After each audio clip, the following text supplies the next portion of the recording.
O Jardim Secreto, parte 21. Eu não quero que essa tarde termine, ele disse, mas eu voltarei amanhã, e no dia seguinte, e no dia seguinte, e no dia seguinte. Você vai ficar repleto de ar fresco, não vai? Disse Mary. Não quero saber de mais nada, ele respondeu. Eu conheci a primavera agora, e vou conhecer o verão. Vou ver todas as coisas crescendo aqui. Eu também vou crescer aqui. Isso vai mesmo, disse Deacon. Vamos ver você caminhando por aqui, cavando como outros fizeram antes de você. Colin enrubesceu tremendamente. Caminhar, ele disse. Cavar. Será que vou? O olhar de Deacon para ele foi delicadamente cuidadoso. Nem ele, nem Mary nunca haviam perguntado qual era o problema com suas pernas. Com certeza você vai, ele disse resoluto. Você tem as próprias pernas como todos os outros? Mary estava bastante assustada até ouvir a resposta de Colin. Não há nada que realmente as prejudique, ele disse. Mas elas são tão finas e fracas. Elas tremem, então tenho medo de me colocar sobre elas. Tanto Mary quanto Deacon soltaram um suspiro de alívio. Quando você parar de ter medo, vai conseguir ficar sobre elas. Deacon disse com uma alegria renovada. E logo você vai parar de ter medo. Eu vou? Colin perguntou e ficou imóvel, como se estivesse pensando em todas aquelas coisas. Eles ficaram bem quietos por um breve tempo. O sol estava começando a se pôr. Era aquela hora em que tudo se acalma, e eles tiveram uma tarde agitada e excitante. Era como se Colin tivesse relaxado luxuriosamente. Até mesmo as criaturas haviam parado de se movimentar, reunindo-se e descansavam perto deles. Fuligem havia pousado em um galho baixo, equilibrando-se sobre uma perna, deixando seus olhos fecharem solenemente. Mary, pessoalmente, pensou que ele estaria pronto para tirar uma soneca em 1 minuto. No meio daquela calmaria, todos se surpreenderam quando Colin levantou sua cabeça e exclamou, subitamente, em um alto e alarmado sussurro. Quem é aquele homem? Deacon e Mary tropeçaram nos próprios pés. Homem! Os dois choramingaram em voz baixa. Colin apontou para a parede alta. Vejam! Ele suspirou com excitamento. Apenas vejam. Mary e Deacon giraram nos calcanhares e olharam. Lá estava o rosto indignado de Ben Waterstaff, encarando-os encostado à parede no topo de uma escada. Na verdade, ele acenou para Mary. Se eu não fosse um solteirão e essa rapariga fosse minha filha, ele gritou, eu lhe daria uma lição.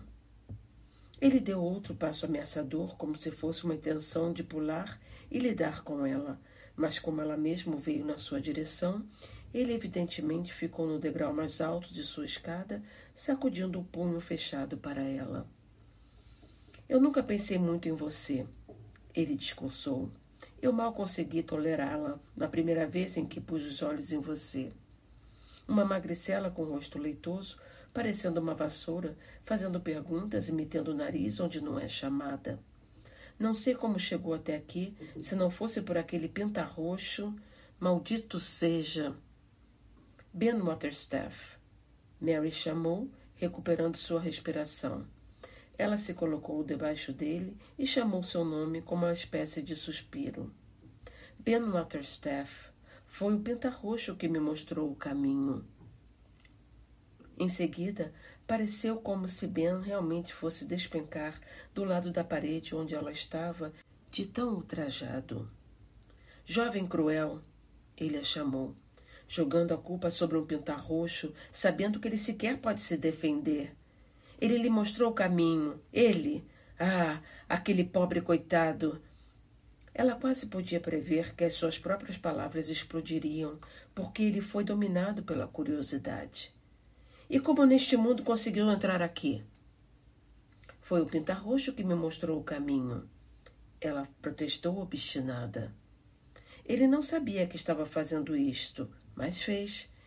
E não posso lhe contar como foi, de onde estou, enquanto estiver balançando seu punho para mim. Subitamente ele parou de balançar o punho e seu queixo realmente caiu, enquanto olhava por cima da cabeça dela e via algo vindo sobre a grama na direção deles. Ao primeiro som de sua torrente de palavras, Colin ficou tão surpreso que apenas se endireitou na cadeira e ouviu, como se estivesse sendo enfeitiçado. Mas no meio disso tudo, ele conseguiu se recuperar e assinou imperiosamente para Deacon. "Leve minha cadeira até lá", ele ordenou. "Leve-me para perto e pare bem na frente dele." E isso foi exatamente isso que Ben Motherstaff viu e que fez seu queixo cair.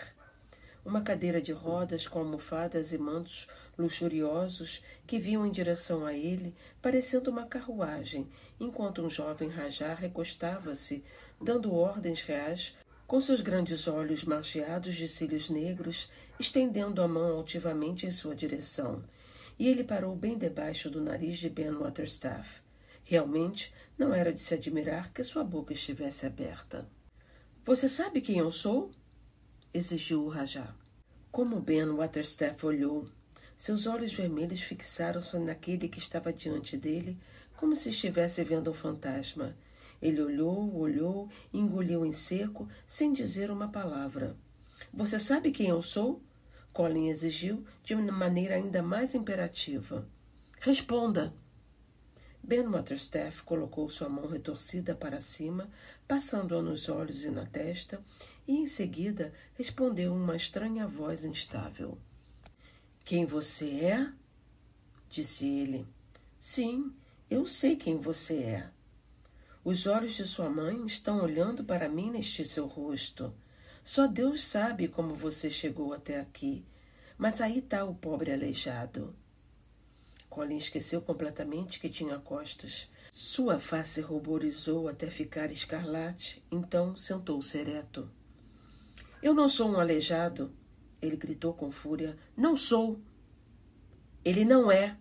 Mary choramingou, quase gritando para a parede em sua indignação feroz. "Ele não tem caroço, nem do tamanho de um alfinete. Eu olhei e não há nenhum. Ben Motherstaff passou a mão por sua testa mais uma vez e olhou como se ainda não tivesse olhado o suficiente. Sua mão tremia, sua boca tremia, sua voz tremeu. Ele era um homem velho e ignorante, além de insensível, e só conseguia se lembrar das coisas que tinha ouvido. "Ele não tinha as costas tortas?" ele perguntou com a voz rouca. "Não!" gritou Colin. "Ele não tinha as pernas tortas?" Tremeu Ben, mais rouco ainda. Aquilo era demais. A força que Colin geralmente depositava em seus ataques o tornou naquele momento de uma forma diferente. Ele nunca havia sido taxado de ter pernas tortas, nem mesmo em fofocas, e apenas acreditar que elas existiam, o que foi revelado pela voz de Ben, foi mais do que a carne e o sangue do rajá podiam suportar.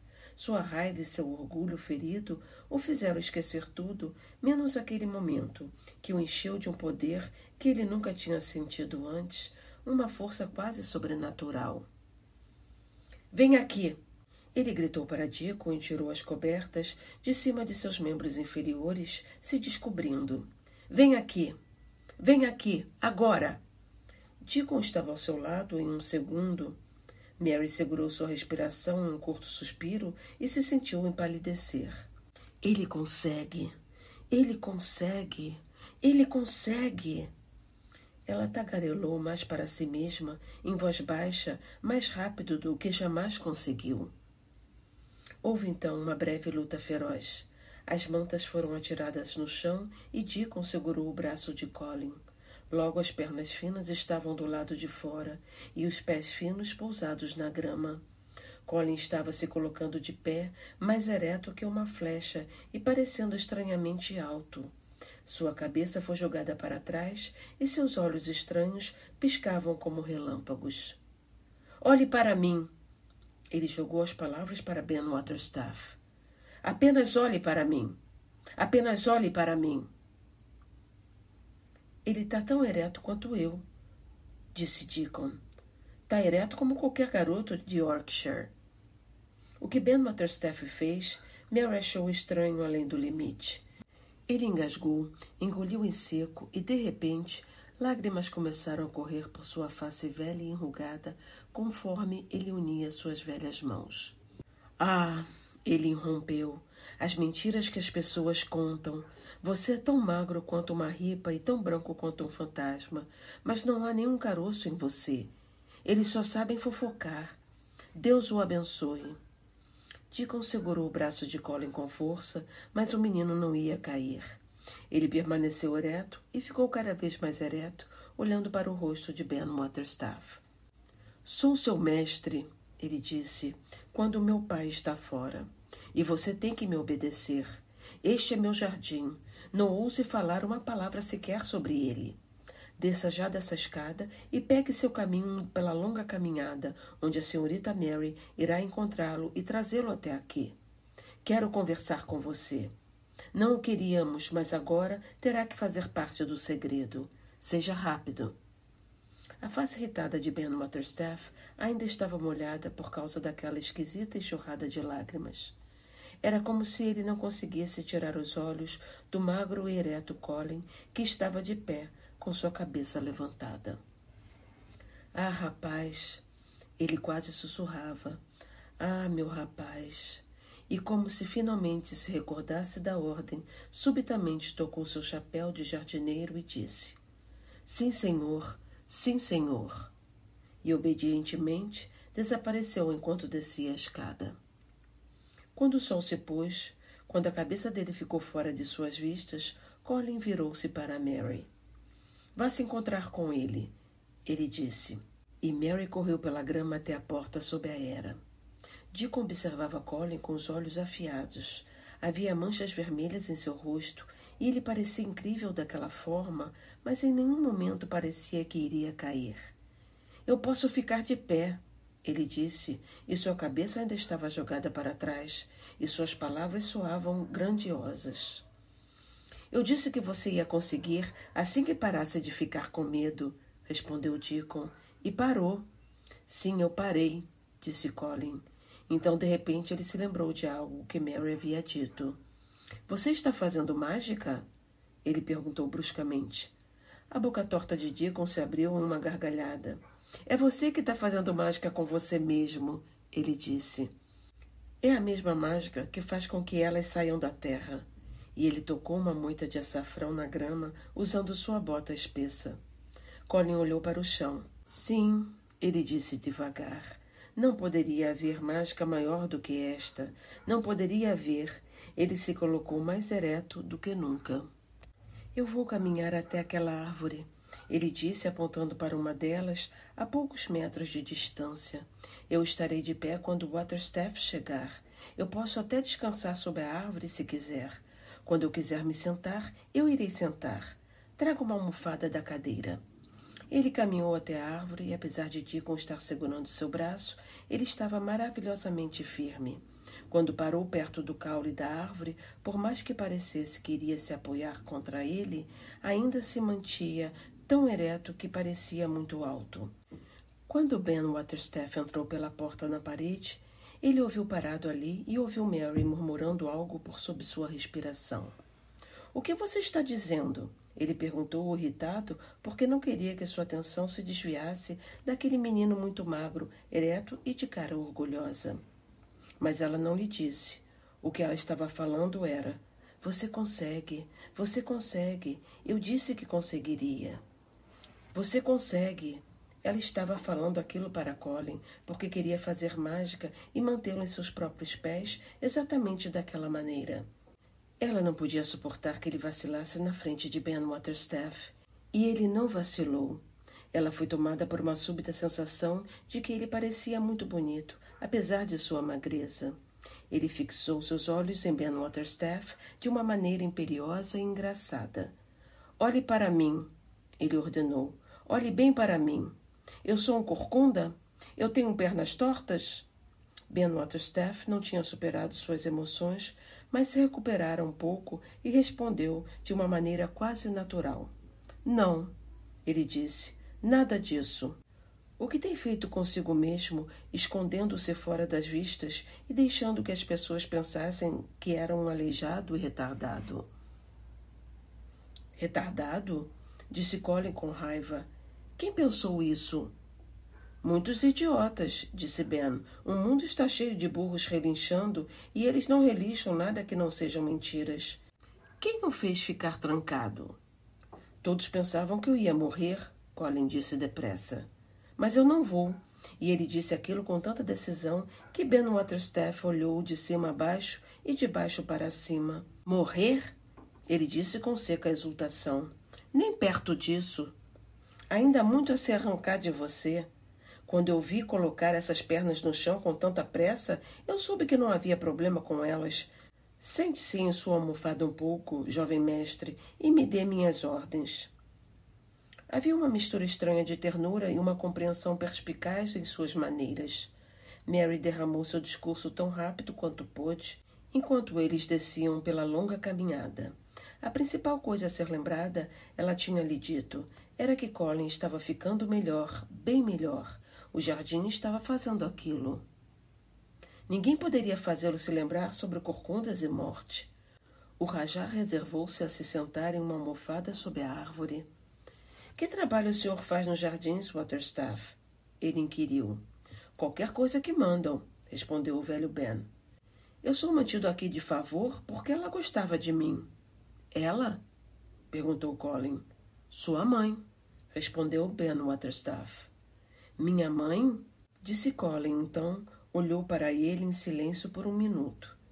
Este era seu jardim, não era? Sim, era. E Ben Waterstaff olhou para ele também. Ela gostava muito dele.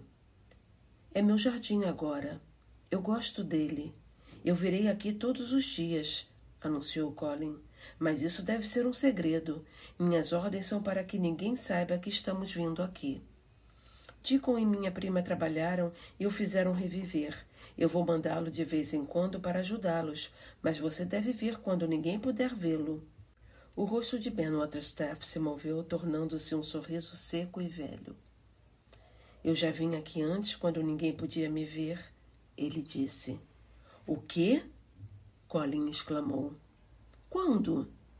A última vez em que estive aqui, disse, coçando o queixo e olhando à sua volta, foi há 2 anos. Mas ninguém esteve aqui por 10 anos, disse Colin. Não havia porta. Eu não sou ninguém, disse o velho Ben secamente. E eu não entrava pela porta. Eu pulava o muro. O reumatismo me impediu durante esses últimos 2 anos. Ele vinha e fazia um pouco de poda, chorou Deacon. Eu não conseguia entender como ele fazia isso. Ela gostava tanto dele como gostava. Ben Waterstaff disse devagar. E ela era uma coisinha tão linda. Ela me disse uma vez, Ben, ela disse rindo, se alguma vez eu ficar doente ou se morrer, você vai tomar conta das minhas rosas. E quando ela realmente partiu, as ordens foram para que ninguém entrasse mais aqui. Mas eu entrei, ele disse com uma obstinação amuada. Pelo muro eu escalei até que o reumatismo me impediu e trabalhava aqui um pouco, uma vez a cada mês. A primeira ordem veio dela. Estaria muito pior se você não tivesse feito isso, disse Deacon. Eu acredito. Fico feliz que tenha feito isso, Waterstaff, disse Colin. Você saberá como manter o segredo. Sim, eu saberei, senhor, respondeu Ben. E será mais fácil para um homem com reumatismo entrar pela porta. Na grama, sob a árvore, Mary deixou cair sua espátula. Colin estendeu suas mãos e pegou-a. Uma expressão estranha apareceu em seu rosto. Então ele começou a raspar a terra. Sua mão magra era bastante fraca, mas estável, enquanto eles o observavam. Vendo que Mary o olhava com interesse, ele afundou a espátula até o final do solo e tirou um pouco de terra. Você consegue, Mary disse para si mesma. Eu disse que iria conseguir. Os olhos redondos de Deacon estavam cheios de uma curiosidade ansiosa, mas ele não disse uma palavra. Ben Waterstaff também olhou com uma expressão de interesse. Colin perseverou. Depois que virou algumas espátulas cheias de terra, falou exultante para Deacon em seu melhor sotaque de Yorkshire. Você disse que me veria andar por aí como qualquer outro garoto. E você disse que ainda me veria cavar. Eu pensei que estava me dizendo isso apenas para me agradar. Esse é apenas o primeiro dia que eu consigo andar e olha o que estou fazendo. Estou cavando. A boca de Ben Waterstaff escancarou-se novamente quando o ouviu, mas acabou rindo. Ah, disse ele, parece que ele tem juízo suficiente. É um rapaz de Yorkshire, com certeza. E sabe cavar bem. Gostaria de plantar alguma coisa? Eu posso trazer uma rosa e um pote para você. Vai, Peggy, Colin disse, cavando animado. Rápido, rápido. E de fato ele foi rápido. Ben Waterstaff seguiu seu caminho, esquecendo de seu reumatismo. Deacon pegou a pá e cavou o buraco, mais profundo e mais amplo do que o novo escavador, com suas mãos brancas e magras, poderia ter feito. Mary se pôs a correr e trouxe um regador. Quando Deacon aprofundou ainda mais o buraco, Colin começou a amaciar a terra mais e mais. Ele olhou para o céu, com o rosto corado e brilhante pelo estranho e novo exercício, sentindo-se muito leve. Quero fazer isso antes que o sol se ponha, ele disse. Mary pensou que o sol havia se atrasado alguns minutos, exatamente por aquele motivo. Ben Waterstaff trouxe a rosa em um pote da estufa. Ele mancava sobre a grama o mais rápido que conseguia, começando a se sentir excitado também. Ajoelhou-se próximo ao buraco e quebrou o pote. Aqui, rapaz, ele disse, entregando a planta para Colin. Coloque-a na terra você mesmo, da mesma forma que um rei faz quando vai para um lugar novo. As mãos brancas e magras tremiam um pouco, e o rubor de Colin intensificou-se conforme ele colocava a rosa no molde e a segurava enquanto o velho Ben tornava a terra mais firme. Ela foi preenchida, pressionada para baixo e firmada. Mary inclinava-se para a frente, apoiada nos joelhos e nas mãos. Fuligem voou baixo e marchou para a frente para ver o que estava fazendo. Nós e Casca conversavam sobre a cena em uma cerejeira. Está plantada, Colin disse finalmente. E o sol ainda está apenas deslizando no horizonte. Ajude-me a levantar, Deacon. Eu quero estar de pé quando ele se pôr. Faz parte da mágica. E Deacon o ajudou, e a mágica, ou qualquer outra coisa que fosse, lhe deu forças, e quando o sol realmente deslizou no horizonte e deu fim à estranha e adorável tarde para eles, ele realmente estava de pé, rindo. Dr. Craven ficou esperando por algum tempo na casa até que eles retornassem. Ele já até começava a pensar se não seria uma boa ideia mandar alguém inspecionar os caminhos do jardim. Quando Colin foi trazido de volta ao seu quarto, o pobre homem olhou para ele muito sério. Você não deveria ter ficado até tão tarde, ele disse. Você não deve se cansar. Eu não estou nem um pouco cansado, disse Colin. O passeio me fez me sentir bem. Amanhã eu sairei pela manhã e também de tarde. Não tenho certeza se posso permitir isso, respondeu o Dr. Craven. Receio que não seria muito inteligente. Não seria muito inteligente tentar me impedir, Colin disse bastante sério. Eu irei. Naquele momento, Mary descobriu que uma das peculiaridades de Colin como patrão era que ele não sabia nem ao menos o quão bruto e rude podia ser com sua forma de mandar nas pessoas.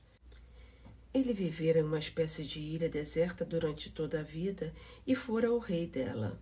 Ele criou suas próprias maneiras e não podia comparar-se com ninguém. Mary também era um pouco como ele, mas desde que chegara a Misselthwaite, começara a descobrir gradualmente que seus próprios modos de agir não eram do tipo usuais ou populares. Tendo feito esta descoberta, ela naturalmente pensou que deveria avisar Colin. Então, ela se sentou e olhou para ele com curiosidade por alguns minutos, depois que o Dr. Craven partiu.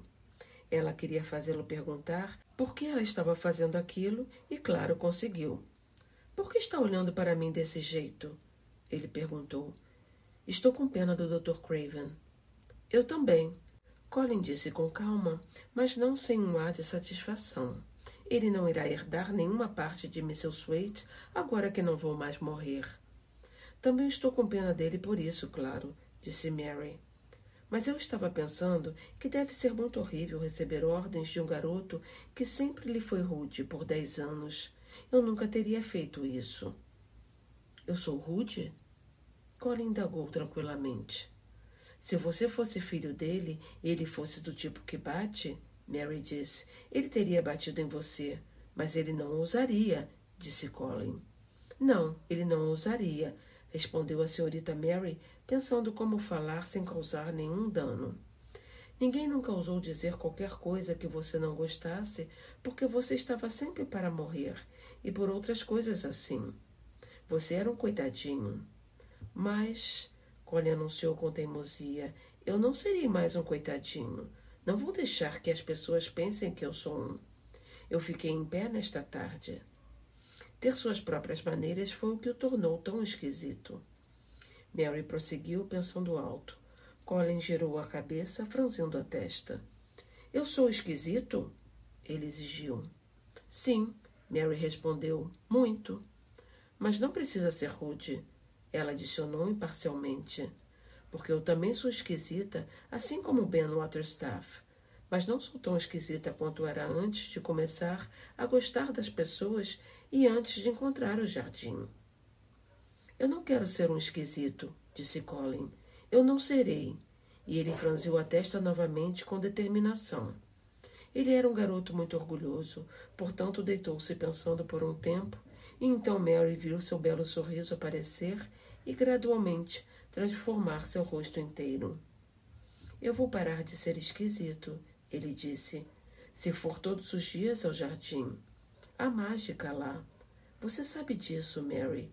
Eu tenho certeza que há. Eu também tenho, disse Mary. Mesmo que não seja uma mágica real, Colin disse, podemos fingir que é. Há algo lá.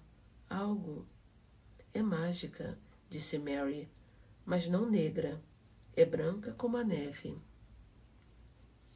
Eles passaram a chamar aquilo de mágica e, de fato, começou a aparecer mais e mais nos meses seguintes, aqueles meses maravilhosos, meses radiantes, os mais incríveis.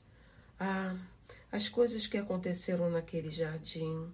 Se você nunca teve um jardim, não poderá compreender, e se já teve um jardim, sabe que levaria um livro inteiro para descrever tudo o que se passa em um. A princípio, parecia que as coisas verdes não iriam parar de abrir seu caminho pela terra, na grama, nos leitos, até mesmo pelas fendas das paredes. Então as coisinhas verdes começaram a mostrar botões, e os botões começaram a desfraldar e mostrar cores, em todos os tons de azul, púrpura, em cada matiz e tonalidade de vermelho. Em dias felizes, flores eram arrumadas em cada centímetro, buraco e canto. Ben Waterstaff percebeu tudo aquilo e raspou a argamassa entre os tijolos, colocando bolsões de terra para que as coisas bonitas agarradas ali pudessem crescer. Íris e lírios brancos saíam da grama em feixes, e as alcovas verdes encheram-se com surpreendentes exércitos de lanças de flores azuis e brancas, altos delfínios, colombinas ou campânulas. Ela gostava principalmente deles. Gostava mesmo, disse Ben Waterstaff. Ela gostava deles como se fossem cantos apontando para o céu azul. Era o que ela costumava dizer. Não que ela não fosse um encanto também enquanto olhava para a terra. Ela era. Ela apenas os amava e dizia que os encantos do azul do céu pareciam mais alegres. As sementes que Deacon e Mary haviam plantado cresciam como se fadas as tocassem. Papoulas acetinadas de todas as cores dançavam com a brisa.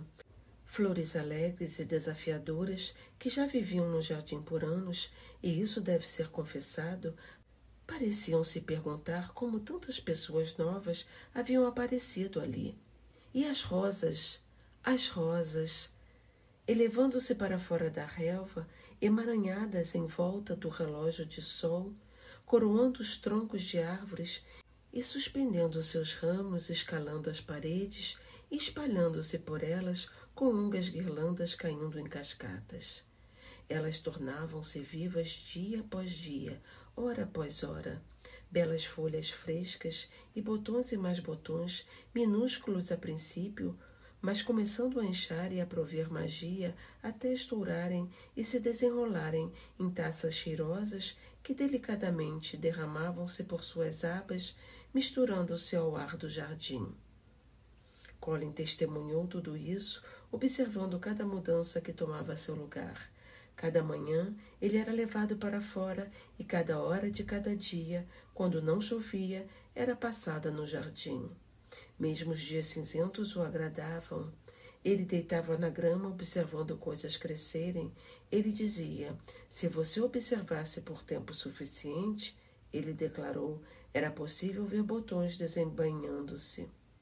Você também podia fazer o reconhecimento de insetos estranhos correndo, ocupados com várias incumbências desconhecidas, mas evidentemente importantes. Às vezes carregando mínimos pedaços de palha, pena ou alimentos, ou subindo nas folhas da grama, como se fossem árvores das quais se pode explorar o país ao subir em seu topo. Uma topeira se erguia de um monte no final de sua toca e fazia seu caminho para fora desta com as patas de unhas longas que mais pareciam mãos de elfos. Tudo aquilo absorvera Colin durante toda a manhã. Caminhos de formigas, caminhos de besouros, caminhos de abelhas, caminhos de sapos, caminhos de pássaros e caminhos de plantas que lhe deram um novo mundo para explorar, e foi Deacon que os revelou, ainda adicionando caminhos de raposas, caminhos de lontras, caminhos de furões, caminhos de esquilos, trutas e caminhos de ratos e texugos. Não havia limite para as coisas a se conversar e pensar. E isso não era nem a metade da mágica. O fato de que ele realmente tinha ficado de pé uma vez ajustou o pensamento de Colin tremendamente, e quando Mary lhe falou sobre o feitiço que ela tinha feito, ele ficou excitado e o aprovou totalmente. Passou a falar sobre isso constantemente. É claro que deve haver muita mágica no mundo, ele disse sabiamente um dia, mas as pessoas não sabem como ela é ou como fazê-la. Talvez seja um começo dizer que coisas boas irão acontecer até que você realmente consiga que elas aconteçam. Eu vou tentar e experimentar. Na manhã seguinte, quando eles foram até o jardim secreto, ele chamou por Ben Waterstaff. Ben foi para lá o mais rápido que pôde e encontrou o Rajá de pé sob uma árvore, parecendo muito grandioso, sorrindo lindamente. Bom dia, Ben Waterstaff, ele disse. Eu quero que você, Deacon e Mary fiquem em linha e me ouçam, porque eu tenho algo muito importante a dizer. Sim, senhor, respondeu Ben Waterstaff, tocando a própria testa.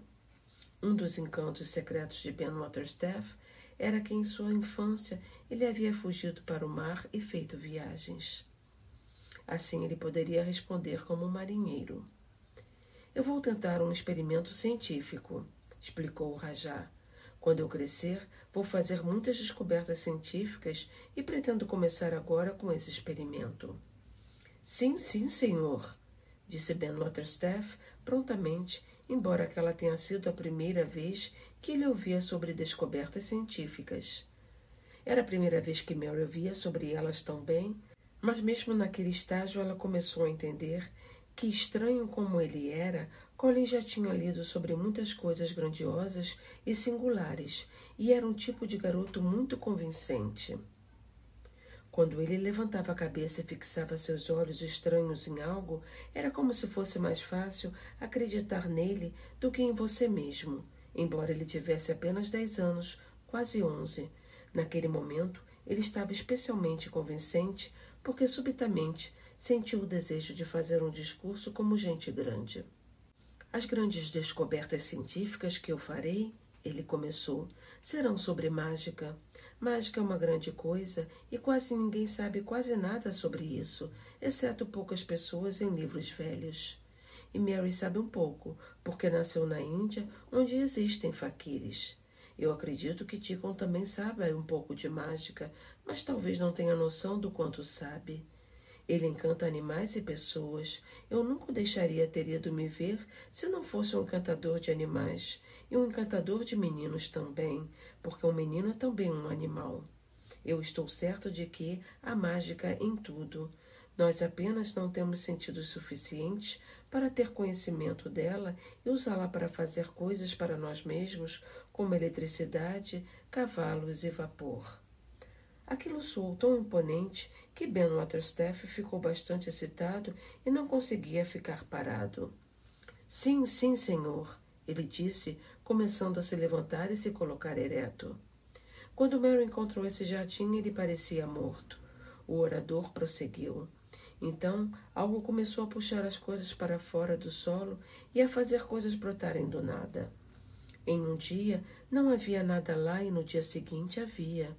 Eu nunca tinha observado coisas antes e isto me fez sentir muito curioso. Pessoas científicas são sempre curiosas e eu serei um científico. Eu fico dizendo para mim mesmo, o que é isso? O que é aquilo? Deve ser alguma coisa. Não pode ser nada. E como não sei o nome, vou chamar de mágica. Eu nunca vi o sol nascer, mas Mary e Deacon já, e pelo que eles me contam, estou certo que é mágica também. Algo o impulsiona e o chama. Às vezes, desde que comecei a ver o jardim, eu olho para as árvores lá no alto do céu e tenho um estranho sentimento de estar feliz, como se algo estivesse impulsionando e me chamando dentro de meu peito, me fazendo respirar mais rápido. A mágica está sempre impulsionando, chamando e criando coisas do nada.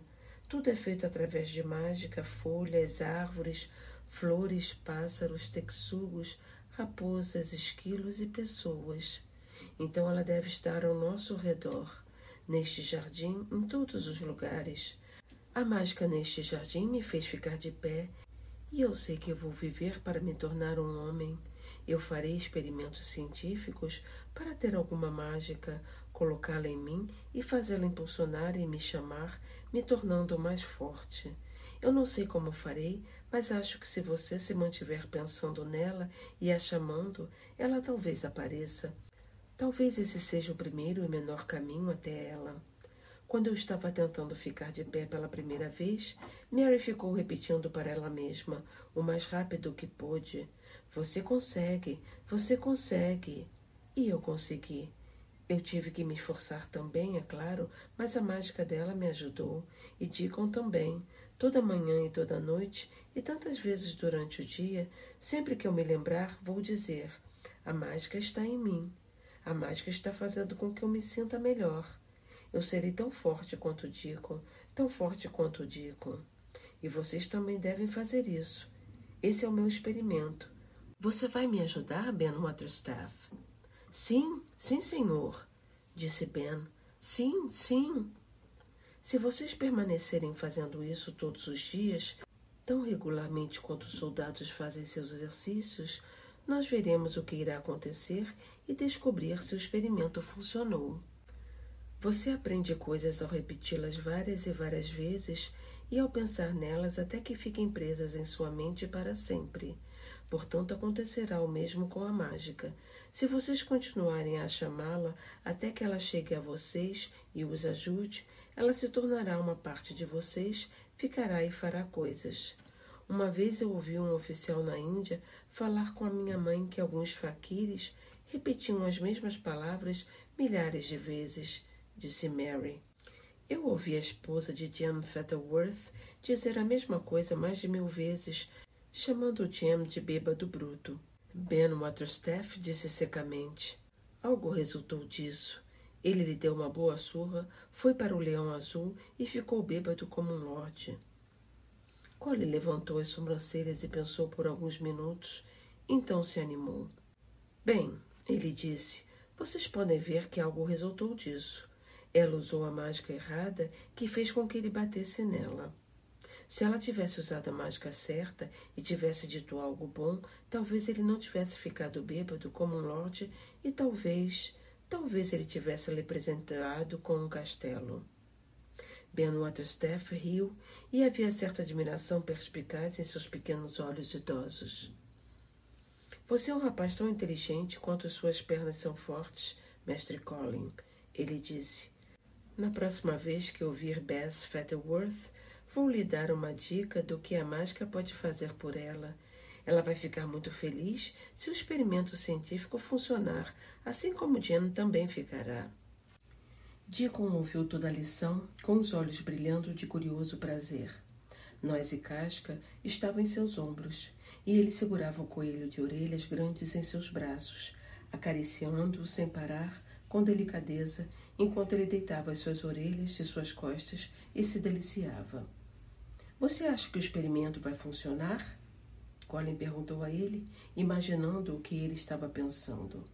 Muitas vezes ele se pegava refletindo sobre o que Deacon estaria pensando quando o via olhando para ele ou para uma das suas criaturas com um largo e feliz sorriso. Ele sorria naquele momento e seu sorriso parecia maior do que de costume. — Sim, ele respondeu, eu acho que vai. Vai funcionar da mesma maneira que as sementes funcionam quando o sol brilha sobre elas. Vai funcionar com certeza. Devemos começar agora? Colin estava encantado, e Mary também. Acometido por lembranças de faquires e aficionados em ilustrações, Colin sugeriu que eles deveriam todos se sentar de pernas cruzadas sob uma árvore que formava um dossel.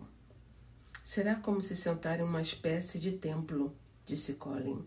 Eu estou muito cansado e quero me sentar. Ah, você não deve começar dizendo que está cansado. Isso vai estragar a mágica. Colin se virou, olhou para ele, bem dentro de seus olhos grandes e inocentes. É verdade, ele disse devagar. Eu devo pensar apenas na mágica. Tudo pareceu mais majestoso e misterioso quando eles se sentaram formando um círculo. Ben Waterstaff sentia-se como se tivesse, de alguma forma, sido guiado até um encontro religioso. Normalmente, ele era muito obcecado em ser o que ele chamava de contra-reuniões religiosas. Mas, sendo uma vontade do Rajá, ele não se ressentiu e estava, de fato, agradecido por ter sido chamado para ajudar. Colin realmente estava muito bonito, pensou Mary. Ele levou sua cabeça ao alto, como se fosse uma espécie de sacerdote, e seus olhos estranhos tinham um olhar maravilhoso cravado neles. A luz brilhava sobre ele através do dossel da árvore. Agora vamos começar, ele disse. Devemos nos balançar para trás e para frente como se fôssemos derviches? Eu não posso me balançar para frente e para trás, disse Ben Waterstaff. Eu tenho reumatismo. A mágica era acabar com ele, disse Colin no mesmo tom que um alto sacerdote usaria. Mas não vamos nos balançar até que ela tenha funcionado. Vamos apenas cantar. Eu não posso cantar, disse Ben Waterstaff um pouco irritado. Eles me expulsaram do coro da igreja na única vez em que tentei. Ninguém sorriu. Todos estavam muito sérios. O rosto de Colin não tinha sequer sido atravessado por uma sombra. Ele só pensava na mágica. Então eu vou cantar. E ele começou com um estranho espírito de menino. O sol está brilhando, o sol está brilhando. Isso é mágica. As flores estão crescendo, as raízes estão se mexendo. Isso é mágica. Estar vivo é mágica. Estar forte é mágica. A mágica está em mim. A mágica está em mim. Ela está em mim. Ela está em mim, em cada um de nós. Está nas costas de Ben Waterstaff. Mágica. Mágica. Venha e nos ajude. Ele disse aquilo várias vezes. Não 1000, mas um bom número. Mary ouviu em transe.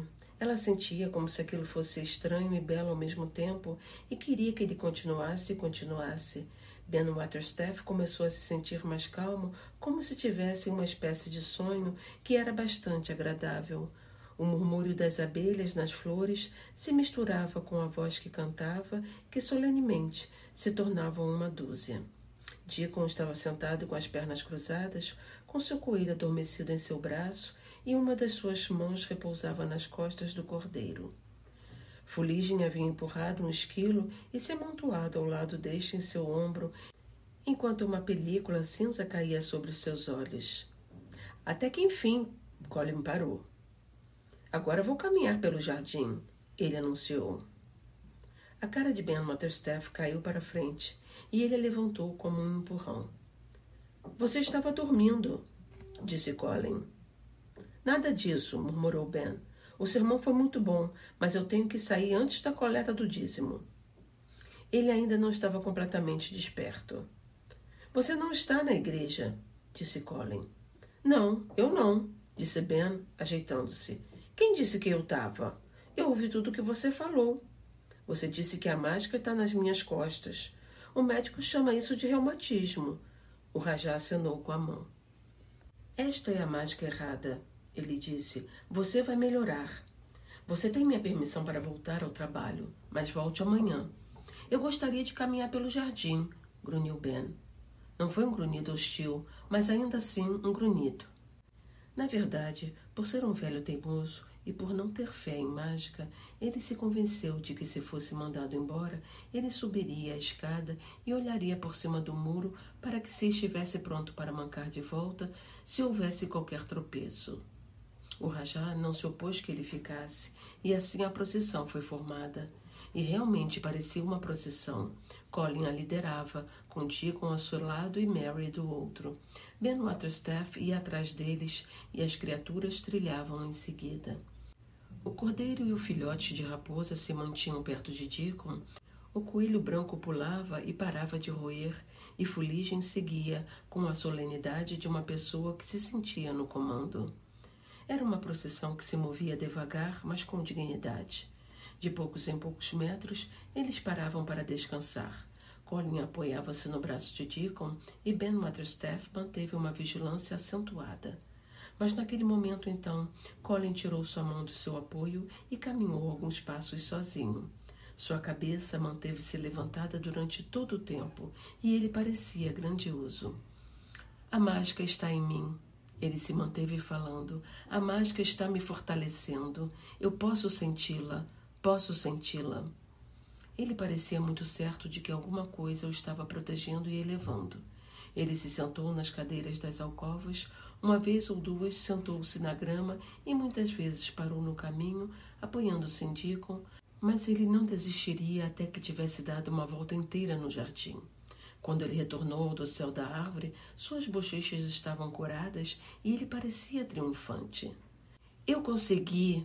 A mágica funcionou! Ele gritou. Esta é a minha primeira descoberta científica. O que o Dr. Craven irá dizer? Mary interrompeu. Ele não dirá nada, Colin respondeu, porque ele não irá saber. Este deve ser o maior segredo de todos. Ninguém deve saber nada sobre isso até que eu tenha me fortalecido tanto que possa andar e correr como qualquer outro garoto. Eu virei aqui todos os dias em minha cadeira e serei levado de volta nela. Não quero que as pessoas fiquem cochichando e fazendo perguntas. E não quero que meu pai ouça nada sobre isso, até que o experimento seja um completo sucesso. Então, quando ele voltar para Misselthwaite, eu entrarei em seu escritório e direi: aqui estou eu. Sou como qualquer outro garoto. Sinto-me muito bem e vou viver para me tornar um homem. Isso se deu através de um experimento científico.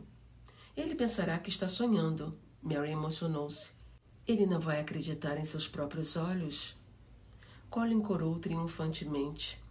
Ele se fez acreditar que iria ficar bem, o que significou mais da metade da batalha, se ele tivesse conhecimento da mesma.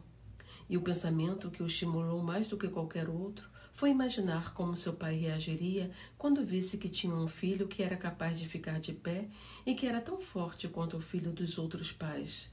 Um de seus mais sombrios sofrimentos, nos mórbidos dias de sua doença, era seu ódio por ser o filho doente e fraco cujo pai tinha medo de olhar. Ele terá que acreditar, ele disse. Uma das coisas que farei depois que a mágica operar e antes de começar a fazer experimentos científicos é me tornar um atleta. Teremos que levá-lo para treinar boxe em uma semana ou duas, disse Ben Motherstaff. Vai acabar ganhando o cinturão e se tornará o campeão pugilista da Inglaterra. Colin fixou seus olhos nele com severidade. Motherstaff, ele disse, isso é desrespeitoso. Não pode ter liberdades comigo só porque faz parte do segredo. Além do mais, mesmo que a mágica funcione, eu não serei um pugilista. Eu serei um descobridor científico. Sim, perdão, senhor, respondeu Ben, batendo continência em saudação. Eu deveria ter imaginado que não era um momento para piadas. Mas seus olhos brilharam e subitamente ele estava bastante contente. Ele realmente não se importava em ser desprezado, porque ser desprezado significava que o rapaz estava ganhando força e espírito. O jardim secreto não era o único no qual Deacon trabalhava. Em volta da cabana do pântano havia um pedaço de terra cercado por um muro baixo de pedras brutas. Logo pela manhã e tarde, no desaparecimento do crepúsculo durante todos os dias, Colin e Mary não o viam. Deacon trabalhava, plantando ou cuidando das batatas, couves, nabos, cenouras e ervas para sua mãe. Na companhia de seus animais, ele fazia maravilhas lá e nunca se cansava de fazê-las. Pelo menos era o que parecia. Enquanto ele cavava ou capinava, assobiava e cantarolava canções sobre os pântanos de Yorkshire, ou conversava com fuligem, com o capitão ou com os irmãos e irmãs que ele ensinara a lhe ajudar. Nós não teríamos uma vida tão confortável quanto a que temos agora, disse a Sra. Sowerby, se não fosse pelo jardim de Deacon. Ele faz qualquer coisa crescer. Essas batatas e esses repolhos são 2 vezes maiores do que qualquer outro e têm um sabor que nenhum outro tem. Quando ela encontrava um momento livre, gostava de ir lá fora para conversar com ele.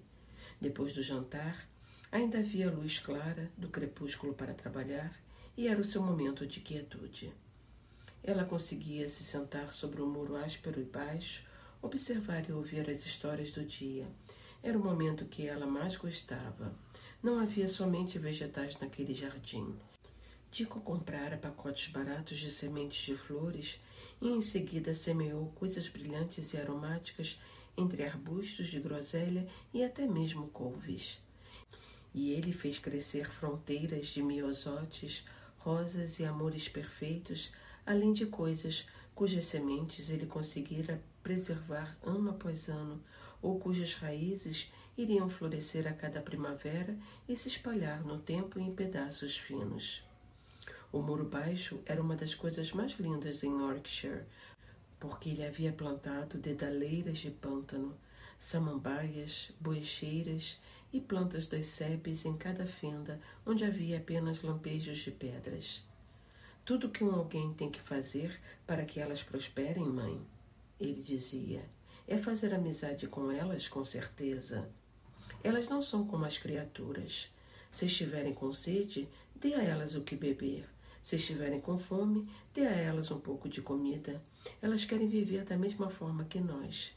Se elas morrerem, tenho que me sentir como se tivesse sido um mau garoto e as tratado sem carinho. Era nessas horas de crepúsculo que a Sra. Sowerby ouvia tudo o que acontecia em Misselthwaite Manor.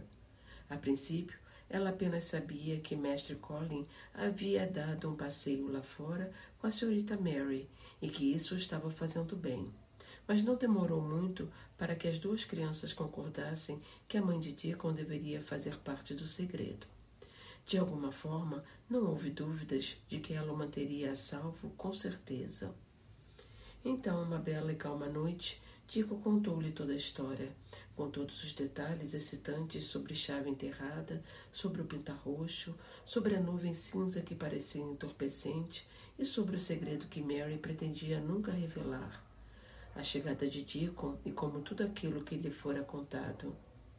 A dúvida de Mestre Colin e o drama final de sua apresentação ao domínio secreto, combinado com o incidente, com a cara zangada de Ben Waterstaff, que espiava por cima do muro, e a súbita força indignada de Mestre Colin fizeram a bela face da Sra. Sowerby mudar de cor várias vezes. Meu Deus, ela disse, foi uma boa coisa que aquela mocinha tenha ido morar em Manor. Foi a realização dela e a salvação dele.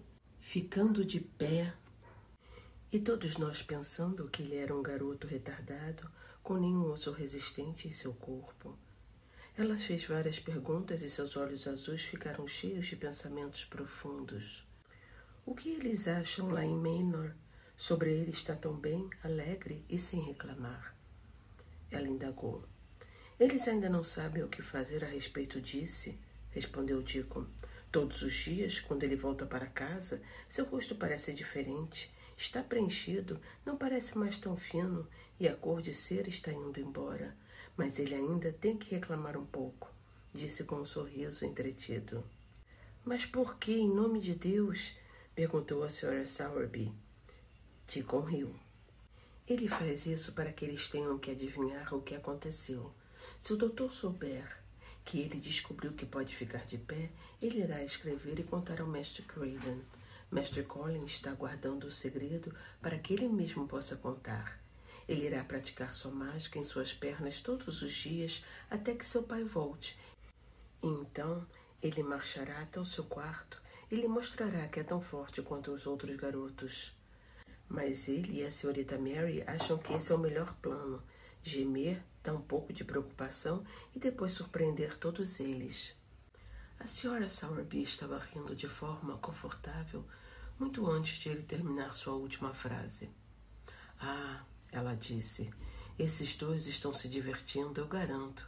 Eles estão atuando aqui e ali e não há nada que as crianças gostem mais do que brincar e representar. Ainda vamos ouvir sobre o que eles estão fazendo, Deacon. Meu rapaz.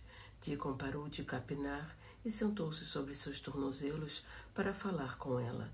Seus olhos estavam brilhando de divertimento.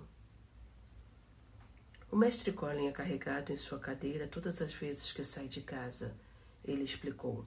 E ele reclama com John, um dos seus criados, por não carregá-lo com cuidado suficiente. Ele se faz de coitadinho, como se não conseguisse levantar a cabeça até estarmos bem longe da casa. Ele grune e os deixa um bocado preocupados quando está sendo levado em sua cadeira.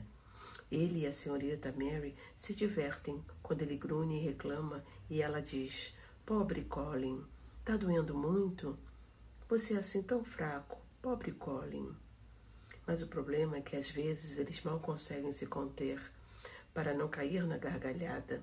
Quando estão a salvo no jardim, eles riem até ficarem tão ofegantes que não conseguem nem mais rir. E até precisam esconder os rostos das almofadas do mestre Colin para que os jardineiros não consigam ouvir se algum deles estiver por perto. Quanto mais eles riem, melhor para eles, disse a Sra. Sowerby, ainda rindo também. A risada de uma criança saudável é muito melhor do que remédios em qualquer dia do ano. Esses dois acabarão engordando. Eles já estão engordando, disse Deacon. Eles andam tão famintos que não sabem como conseguir comida suficiente sem criar falatório. Mestre Colin disse que se ele continuar pedindo comida, não vão acreditar que ele é um inválido, de jeito nenhum. A senhorita Mary diz que vai deixar ele comer sua parte. Mas se ela ficar com fome, vai ficar magra. E que os dois têm que engordar juntos. A Sra. Sowerby riu com tanta vontade com a revelação da dificuldade deles que se balançou para frente e para trás, enrolada em seu manto azul. Deacon riu com ela. Eu vou te dizer uma coisa, rapaz, a Sra. Sowerby disse assim que conseguiu falar. Eu pensei em uma maneira de ajudá-los. Quando for encontrar com eles pela manhã, você vai levar um balde de leite recém-tirado e eu vou cozinhar um pão caseiro crocante ou alguns pãezinhos de passa que vocês crianças gostam. Nada é mais gostoso do que leite e pão frescos. Então eles vão poder matar suas fomes enquanto estiverem no jardim, e a boa comida que eles recebem da casa podem comer apenas para preencher os espaços vazios. Ah, mãe, Deacon disse com admiração, que ideia boa! Você sempre vê uma saída para os problemas. Eles estavam muito inquietos ontem. Não conseguiam saber como iam fazer para não pedir ainda mais comida. Estavam sentindo aquele vazio por dentro. Eles são muito jovens, estão crescendo rápido e a saúde está voltando para ambos. Crianças como essas se sentem como filhotes de lobos e comida é a carne e o sangue deles, disse a Sra. Sowerby. Então ela sorriu com um sorriso parecido com o de Deacon. Ah, mas eles estão mesmo se divertindo, ela disse. E ela estava certa, aquela criatura materna confortável e maravilhosa. E ela nunca esteve tão certa do que quando disse que brincar de representar era a maior alegria deles. Colin e Mary consideravam aquilo como sua maior excitante forma de entretenimento. A ideia de protegerem a si mesmos das suspeitas foi inconscientemente sugerida pela enfermeira e pelo próprio Dr. Craven. Seu apetite está aumentando muito, Mestre Colin, a enfermeira disse no outro dia. Você quase não comia nada e tantas coisas lhe faziam mal. Agora nada mais me faz mal, retrucou Colin, e ao ver a enfermeira olhar para ele de forma curiosa, ele subitamente lembrou que talvez devesse não parecer tão bem por enquanto. Pelo menos as coisas não me fazem mal com tanta frequência. Deve ser o ar fresco. Talvez seja isso, disse a enfermeira, ainda olhando para ele com uma expressão mistificada. Mas eu terei que falar com o Dr. Craven sobre isso. Viu como ela olhou para você? Disse Mary quando a enfermeira saiu, como se pensasse que deveria descobrir algo. Eu não quero que ela fique descobrindo coisas, disse Colin. Ninguém pode descobrir por enquanto. Quando o Dr. Craven chegou naquela manhã, parecia um pouco intrigado também. Fez uma porção de perguntas para o completo aborrecimento de Colin. Ir até o jardim é uma boa ideia, ele sugeriu. Aonde você vai? Colin vestiu seu ar favorito de digna indiferença à opinião dele. Eu não quero que ninguém saiba onde eu vou, ele respondeu. Vou a um lugar que gosto. Todos têm ordens para ficar fora do caminho. Não quero ser observado ou encarado. Você sabe disso. Parece que você fica fora durante o dia todo, mas não acho que isso o esteja fazendo mal. Não, acho que não. A enfermeira diz que você está comendo muito mais do que comia antes. Talvez, disse Colin, tomado por uma súbita inspiração. Talvez seja um apetite anormal. Não acredito que seja, já que a comida parece lhe fazer bem, disse Dr. Craven. Você está engordando rápido e sua cor está melhor. Talvez eu esteja inchado e febril, disse Colin, assumindo o ar desencorajador de melancolia. As pessoas que não vão sobreviver ficam diferentes de vez em quando. Dr. Craven balançou a cabeça. Ele estava segurando o punho de Colin, então puxou sua manga e sentiu seu braço. Você não está febril, ele disse pensativo. E toda a carne que ganhou é saúde. Se continuar dessa forma, meu garoto, não precisará mais falar em morrer. Seu pai ficará feliz em saber da sua extraordinária melhora. Eu não quero que ele saiba, Colin interrompeu ferozmente. Isso irá apenas desapontá-lo se eu piorar novamente. Eu talvez piore nesta noite. Eu posso ter uma febre alta. Aliás, estou sentindo como se estivesse chegando agora. Não quero que escrevam cartas para meu pai. Não quero. Não quero. Você está me deixando irritado e você sabe que isso não é bom para mim. Já estou começando a me sentir quente. Odeio que escrevam e falem sobre mim, da mesma forma como odeio que fiquem me olhando. Silêncio, meu garoto. Dr. Craven o acalmou. Nada será escrito sem sua permissão.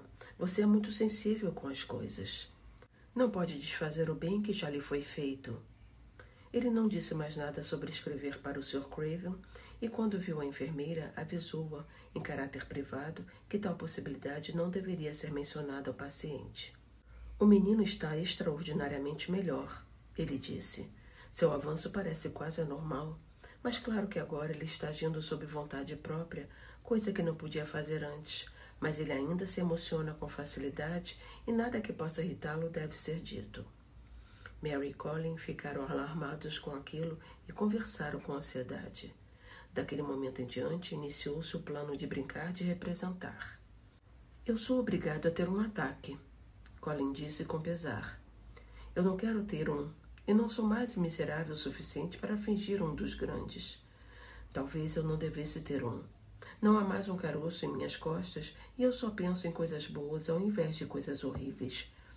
Mas se eles continuarem a falar sobre escrever para o meu pai, eu terei que fazer alguma coisa.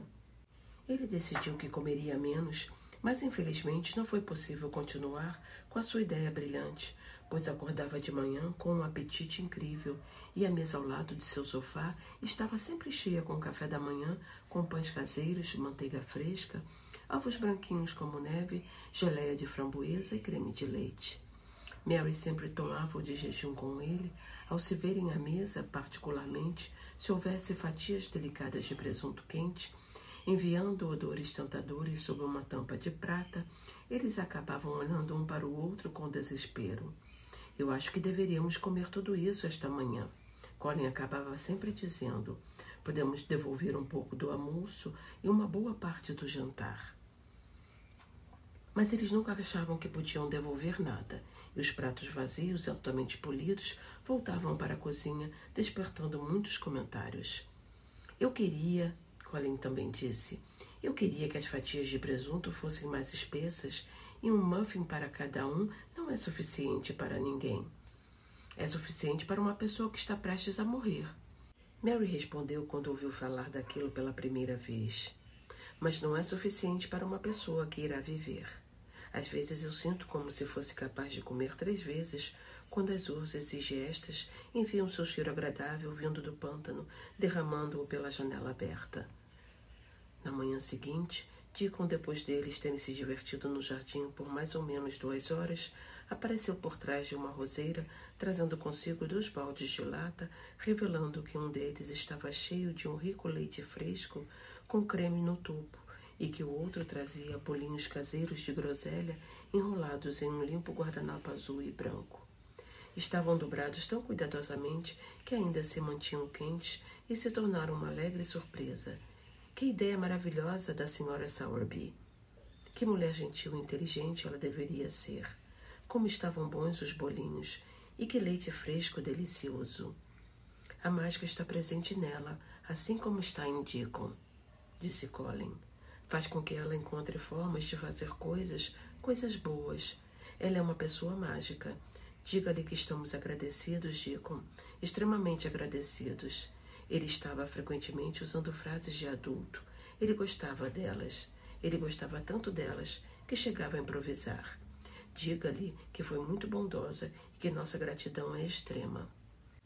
E esquecendo sua pompa, ele se jogou sentado no chão, se empanturrou com bolinhos e bebeu leite em goles abundantes, da mesma maneira que faria qualquer garoto faminto que tivesse feito exercícios não usuais e respirado o ar do pântano, especialmente quando o café da manhã já tinha passado há 2 horas.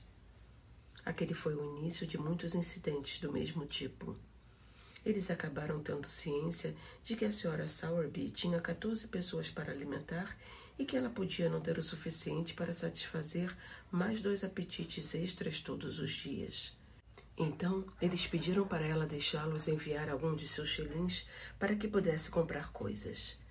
Deacon fez a estimulante descoberta de que na madeira do parque do lado de fora do jardim, onde Mary o encontrou pela primeira vez, tocando flauta para as criaturas selvagens, havia uma cavidade um pouco profunda, onde era possível construir uma espécie de forno pequeno com pedras para assar batatas e ovos. Ovos assados eram um luxo desconhecido e batatas bem quentinhas com sal e manteiga fresca. Eles podiam comprar tanto os ovos quanto as batatas e comer tanto quanto quiserem, sem sentir como se estivessem tirando comida da boca de 14 pessoas. A cada bela manhã, eles trabalhavam sua mágica num círculo místico sob a mexeira que formava um dossel de espessas folhas verdes logo que seu florescer terminava. Depois da cerimônia, Colin sempre fazia seu exercício de caminhada e, ao longo do dia, ele exercitava seu recém-descoberto poder em intervalos. A cada dia ele ficava mais forte, podendo andar com mais estabilidade e fazer caminhos mais longos. A cada dia sua crença em mágica ficava mais forte, como deveria ser.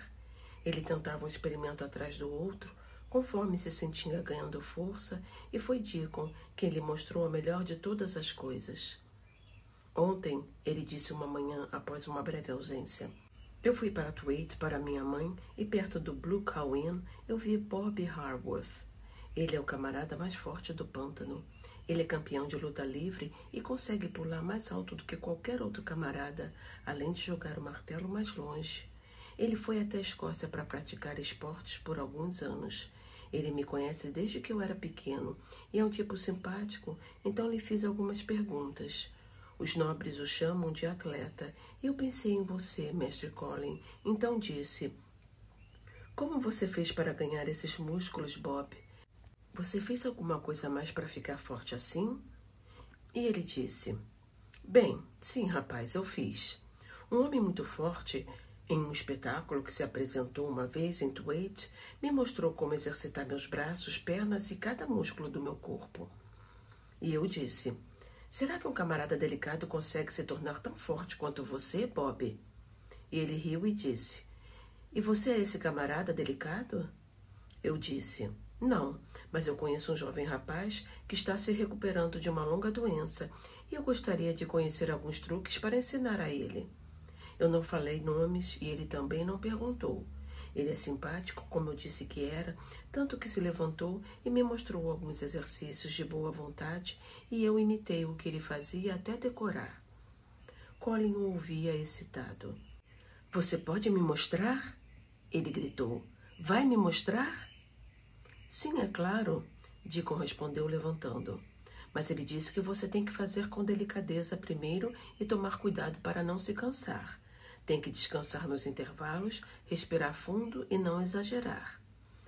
Eu vou tomar cuidado, disse Colin. Mostre-me. Mostre-me, Deacon. Você é o garoto mais mágico em todo o mundo.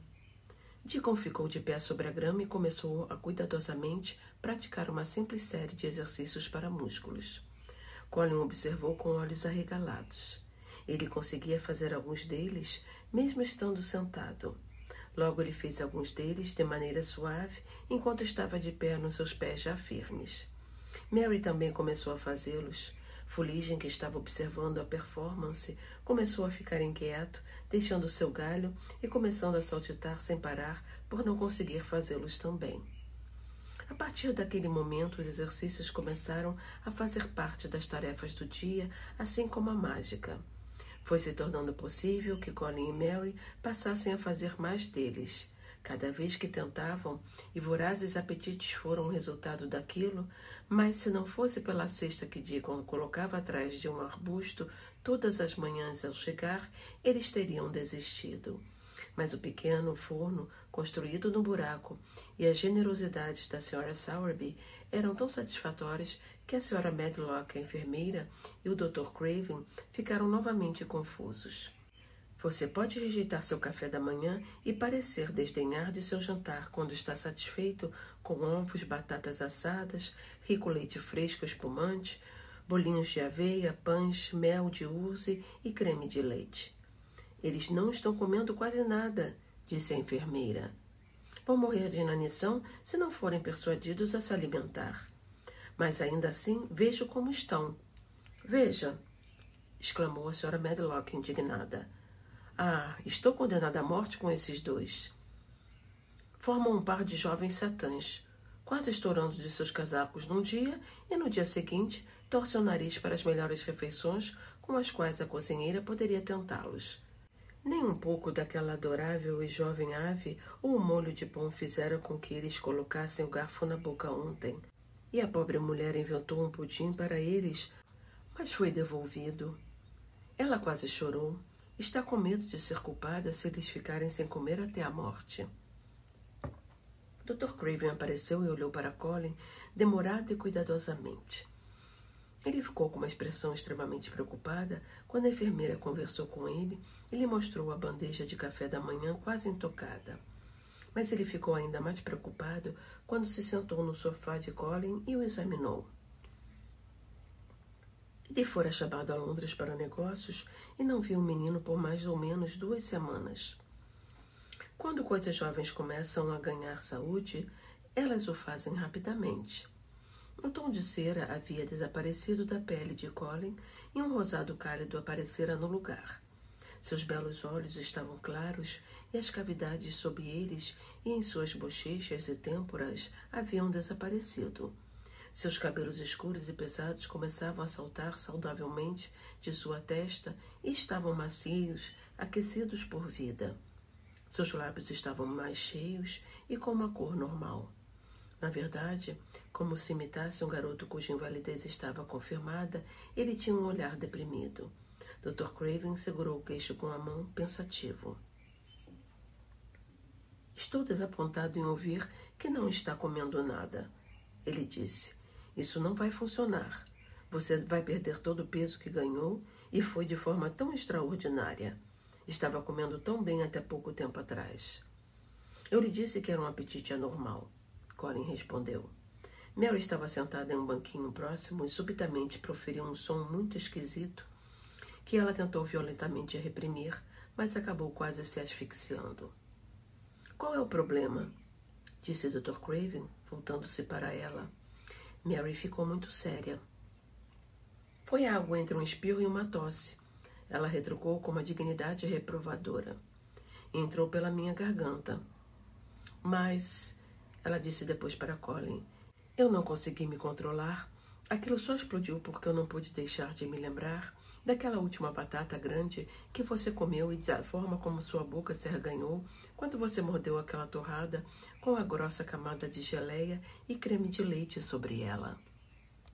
Há alguma chance dessas crianças estarem conseguindo comida em segredo? Dr. Craven indagou para a Sra. Medlock. Não há como, a não ser que as estejam tirando da terra ou pegando das árvores, respondeu a Sra. Medlock. Eles ficam fora de casa o dia inteiro e não encontram com ninguém, a não ser com eles mesmos.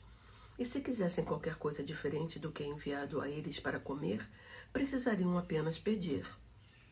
Bem, disse o Dr. Craven, enquanto ficar sem comer lhes fizer bem, não precisaremos nos preocupar. O garoto é uma nova criatura. E a garota também, disse a Sra. Medlock. Ela começou a se tornar bonita desde que ganhou peso e perdeu seu olhar azedo.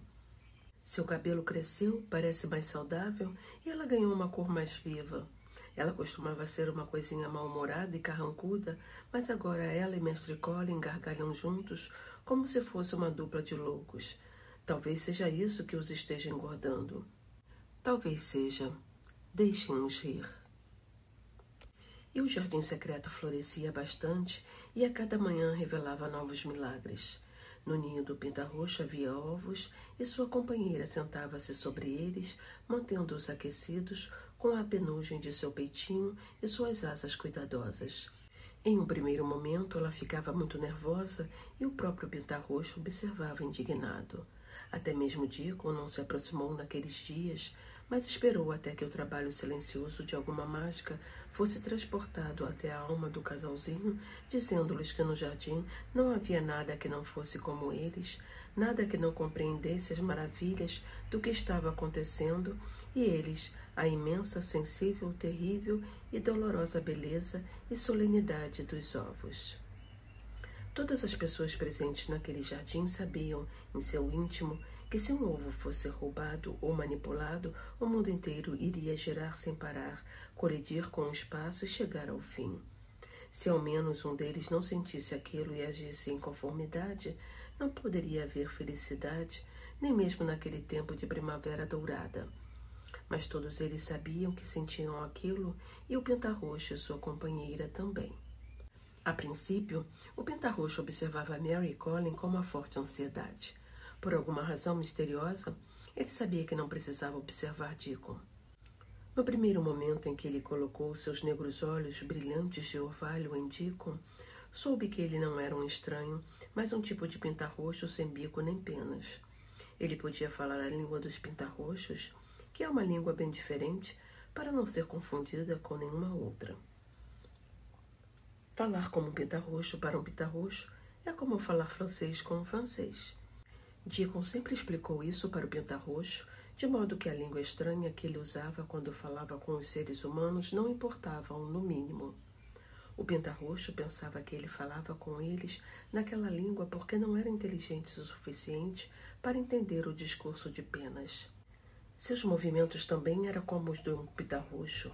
Eles nunca assustavam um ao outro, sendo súbitos demais a ponto de parecerem perigosos ou ameaçadores. Qualquer pinta-roxo poderia entender Deacon, então sua presença não era perturbadora. Mas no início pareceu necessário estar em guarda contra os outros dois. Em primeiro lugar, o garoto não chegava ao jardim com as suas próprias pernas. Ele era empurrado em uma coisa com rodas e peles de animais silvestres estavam jogadas sobre ele. Isso apenas já seria duvidoso. Então, quando ele começou a ficar de pé e movimentar-se, o fez de maneira estranhamente desacostumada, enquanto os outros pareciam ajudá-lo. O pintarroxo costumava se esconder em um arbusto e observá-lo com ansiedade, com sua cabeça inclinando primeiro para um lado e depois para o outro. Ele pensava que os movimentos lentos poderiam significar que o menino estava preparando-se para dar o bote, como gatos fazem. Quando os gatos estão se preparando para dar o bote, eles rastejam sobre o chão muito devagar. O pintarroxo conversou sobre isso com sua companheira por um bom tempo, durante alguns dias, mas logo depois decidiu não abordar mais o assunto, porque ela estava ficando tão aterrorizada que ele tinha medo que aquilo pudesse causar algum dano aos ovos. Quando o garoto começou a caminhar sozinho, mais e mais rápido, foi um alívio imenso. Mas por um bom tempo, ou pareceu ser um bom tempo para o pintarroxo, ele foi uma fonte de ansiedade. Ele não agia como os outros humanos. Ele parecia muito feliz em caminhar, mas tinha a mania de se sentar ou de se deitar por um tempo, então levantava de uma maneira desconcertante para recomeçar. Um dia o pintarroxo lembrou que quando ele mesmo teve de aprender a voar com seus pais, ele fez mais ou menos o mesmo tipo de coisa. Ele fazia pequenos voos de alguns metros e então era obrigado a descansar. Portanto, lhe ocorreu que este menino estava aprendendo a voar, ou melhor, a andar. Ele mencionou aquilo para sua companheira e quando disse a ela que os ovos provavelmente iriam agir da mesma forma, assim que estivessem mais desenvolvidos, ela ficou mais confortada e até mesmo ansiosamente interessada e satisfeita em observar o menino da borda de seu ninho, apesar de sempre achar que os ovos seriam mais inteligentes e que aprenderiam mais rápido. Mas então ela disse indulgentemente que os humanos eram sempre mais desajeitados e lentos que ovos, e a maioria deles nunca aprendia a voar realmente. Você nunca os encontra no ar ou no topo de uma árvore. Depois de um tempo, o garoto começou a se mover quase da mesma forma como os outros se moviam, mas todas as três crianças, por vezes, faziam coisas incomuns. Eles se colocavam sob as árvores e moviam seus braços, pernas e cabeças de uma forma que não era andar, nem correr, nem sentar. Eles se movimentavam daquela maneira em intervalos a cada dia e o pintarroxo nunca conseguia explicar para sua companheira o que eles estavam fazendo ou tentando fazer. Ele só podia dizer que os ovos jamais iriam se agitar daquela maneira. Mas como o menino que sabia falar com os pintarroxos de maneira tão fluente estava fazendo a mesma coisa que eles, os pássaros tinham certeza que aquelas ações não tinham uma natureza perigosa. Claro que nem o pintarroxo nem sua companheira ouviram falar sobre o campeão de luta livre Bob Harworth, nem de seus exercícios que faziam os músculos se destacarem como nódulos. Os pintarroxos não eram como os humanos. Seus músculos eram sempre exercitados desde o princípio, então se desenvolviam de uma maneira natural. Se você tivesse que voar para encontrar cada coisa que come, seus músculos nunca ficariam atrofiados. Quando o garoto estava caminhando, correndo, cavando e capinando como os outros, uma paz e um contentamento passaram a pairar no ninho. O medo pelos ovos tornou-se uma coisa do passado. Sabendo que eles estavam tão seguros quanto se estivessem trancados em um cofre de banco, o fato de poder observar tantas coisas curiosas acontecerem tornou-se uma atividade divertida. Em dias de chuva, a mamãe dos ovos chegava a se sentir entediada porque as crianças não apareciam no jardim. Mas mesmo nos dias de chuva, não se podia dizer que Mary e Colin ficavam entediados. Numa manhã, quando a chuva se pôs a correr incessantemente e Colin começou a se sentir um pouco inquieto por ser obrigada a ficar em sua cama porque não era seguro sair e caminhar, Mary teve uma inspiração. Agora que eu sou um menino normal, Colin disse, minhas pernas e braços, todo o meu corpo estão cheios de mágica que não posso mantê-los parados. Eles querem ficar fazendo coisas o tempo todo. Você sabe que quando eu acordo pela manhã, Mary, quando ainda está bem cedo, quando os pássaros estão começando a gritar lá fora, quando tudo parece estar gritando por alegria, tanto que até mesmo as árvores parecem ouvir. Eu sinto como se fosse pular para fora da cama e gritar também. Se eu fizesse isso, imagine o que ia acontecer. Mary riu desordenadamente. A enfermeira viria correndo e também a Sra. Medlock.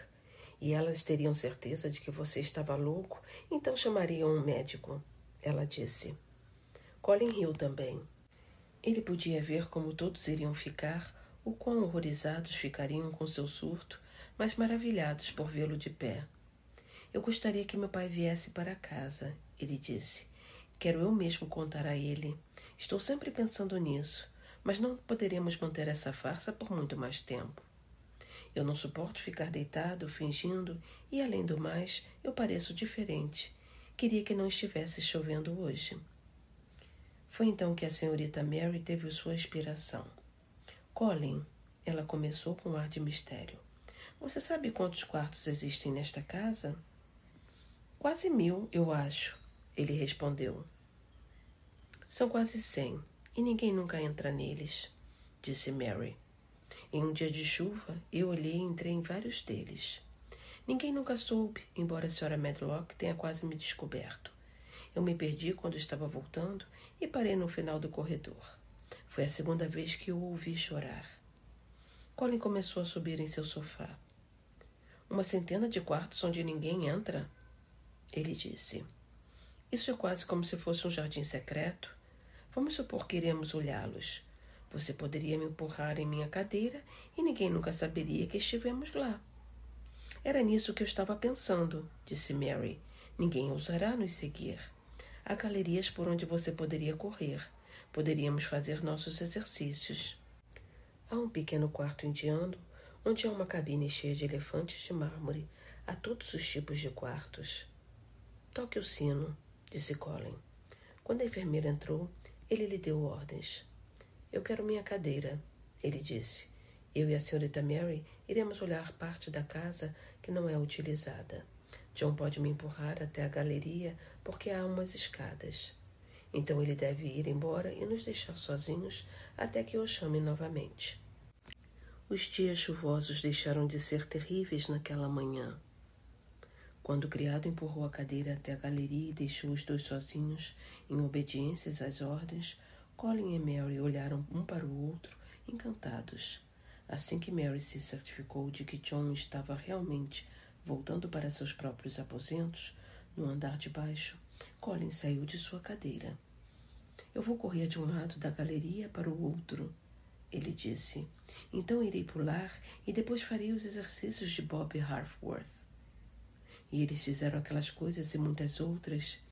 Eles olharam para os porta-retratos e encontraram a foto de uma pequena menina, vestida de verde e segurando um papagaio no dedo.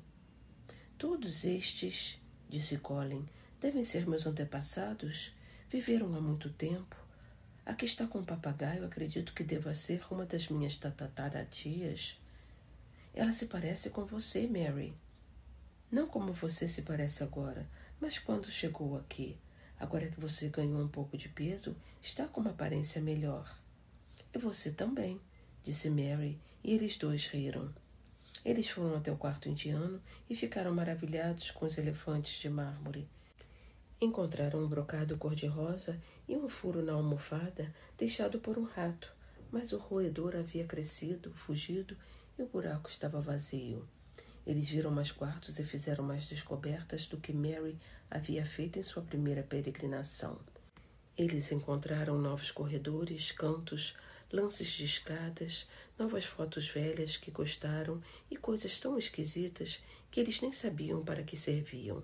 Foi uma curiosa e divertida manhã, e o sentimento de estar caminhando na mesma casa em que estavam outras pessoas, mas ao mesmo tempo sentido como se estivessem a milhares de quilômetros de distância, era algo fascinante. Estou feliz que viemos, Colin disse. Eu nunca soube que vivia em um lugar tão grande, estranho e velho. Eu gosto. Nós vamos passear por aqui em todos os dias de chuva. Sempre vamos encontrar novos lugares e coisas estranhas. Naquela manhã, eles encontraram, dentre outras coisas, um apetite tão grande que, quando retornaram ao quarto de Colin, não conseguiram devolver o almoço intocado.